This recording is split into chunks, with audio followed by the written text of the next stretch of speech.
Last year, Apple announced that the iPhone X would no longer be receiving software support, which quickly sent prices on the used market plummeting. The price of a used iPhone X has dropped by about 50% since this time last year when I last made one of these videos, which makes it now an interesting case. Is this once £1,000 phone worth buying 7 years later for £100 or 10% of its original value? Well, in my honest opinion, for about £100, I'd probably direct you more towards a 2020 iPhone SE, as I do think it is a better phone. But let's say you're getting a really good bargain for a used iPhone X. Is it worth buying? I think yeah, it's still got a little bit of life left in it. It's certainly not e-waste. And in this video, I'll give you a full overview of how the iPhone X holds up in 2024, so you can decide whether or not you want to pick one of these up for yourself. So let's start off with that iconic design of the iPhone X. The iPhone X was the 10-year anniversary of iPhones and marked quite a significant shift in Apple's design thoughts when building an iPhone. So gone were the days of the home button and hello to gestures and Face ID. And because of that, the iPhone X still looks very modern today, and I think it's still going to look modern for many more years to come. If you're holding one in your hand, you don't feel like you're holding a phone from 2017 at all. The front of this phone features a 5.85-inch OLED display, which is a fantastic display and is very similar to the displays used in the latest iPhones. But one thing I would say is that these screens are sometimes victim to burn-in, basically making it look like the display is stuck showing something else. So do make sure to check any phone you're buying to make sure there aren't any signs of burn-in. The display does get plenty bright enough and looks fantastic. The sides of this phone are made of stainless steel and curved, which is slightly different from the newer design language that Apple uses, but it still feels very modern in the hand. And the back of the phone is made of glass, which enables wireless charging. And as you can see, I have cracked the glass on my phone. And on the back, there is a dual camera system, which I'll talk about a little bit later. And ultimately, this phone still looks great, even in 2024. So moving on to the performance of this phone and also software. This phone is powered by the A11 chip and 3GB of RAM. And for someone who literally just wants a phone to do basic phone stuff, it holds up surprisingly well. So I still use an iPhone X to this day as my work phone, meaning that I'm spending most of my time on it responding to texts, making phone calls, making emails, and also Microsoft Teams. And all of that stuff, it handles really quite well, to be fair. The only time that it starts to struggle with my use case is perhaps if I'm sort of flicking between multiple different apps at the same time. It'll get a little bit warm, it'll start to slow down a little bit, but in general, all the phone stuff that I want it to do, it does do pretty well. Yes, it's not as fast as the latest iPhones and apps do take longer to load, of course that's to be expected. It still doesn't feel like a phone that's 7 years old, and my work actually provided me with a new bottom of the line Samsung phone, and genuinely I would rather use this old iPhone X than this bottom of the barrel Samsung phone, and they're both pretty comparable prices. This phone will really start to struggle when you start gaming on it or when you're doing multitasking, lots of different apps, and also FaceTime. For some reason, I always found that the iPhone X hated FaceTime. It just would always heat up so much and get so laggy whenever I was on FaceTime. If you do want to push it and run a few games, yeah, they'll still run on this phone, but you won't be on necessarily the highest graphics settings. It's going to feel very warm in your hands and it is going to be dropping a few frames, but ultimately it still can run most of the games and apps on the App Store. In regards to software, this phone is no longer receiving software updates from Apple, which means that there will be no new features coming to the iPhone X, and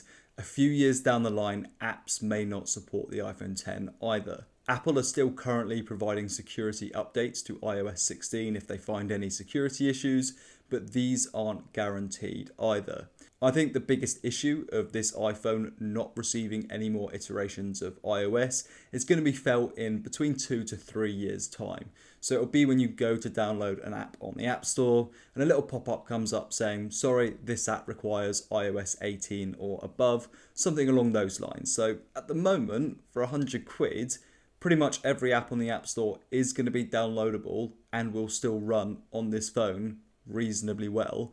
But in 2 to 3 years, you're probably going to start encountering issues where certain apps will require a minimum level of iOS, which this phone won't have. So let's move on to the battery. And the battery on a used iPhone 10 is a difficult one to talk about. Most iPhone 10s on the used market are going to have significantly degraded battery, and it's going to make them pretty trash. They're not going to be very good to use at all. My iPhone 10 got down to about 70% battery health, and it maybe lasted a couple hours of the day. Even with standby mode on, it was still pretty shocking battery life. But the positive is this was the last iPhone where Apple didn't software lock the battery. So you can purchase a battery online, connect it into the iPhone 10, and you won't get a notification popping up saying unknown part detected or anything like that. I replaced the battery on this phone myself, and I was pretty nervous about it. I wasn't sure if I was going to be able to replace the battery on this phone. I can now say with confidence that most people watching this video, I do believe, will be able to replace the battery.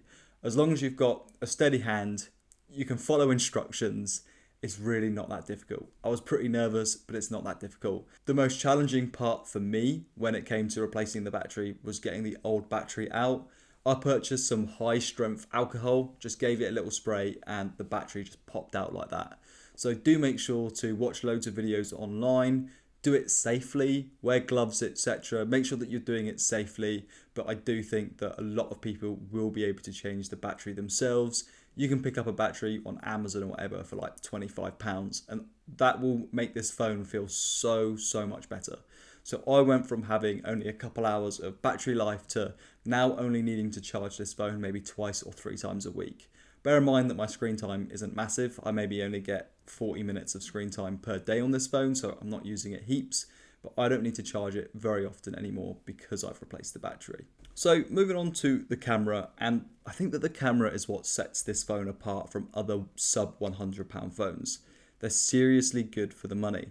The main camera is 12 megapixels and can shoot 4K video. And I've got so many photos that I've taken on this phone over the years, and they still look really good, and it captures the memory perfectly. Sure, it's not got as good dynamic range as the newer iPhones, but it is more than serviceable.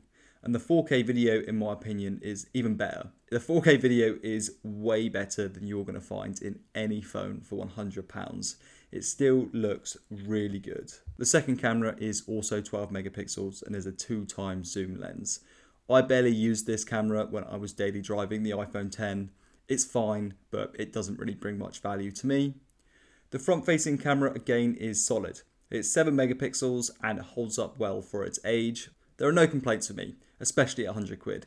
It's good enough for taking selfies and it's good enough for making video calls. So to conclude, I genuinely think for £100 to £130, the 2020 iPhone SE is a better buy than the iPhone 10.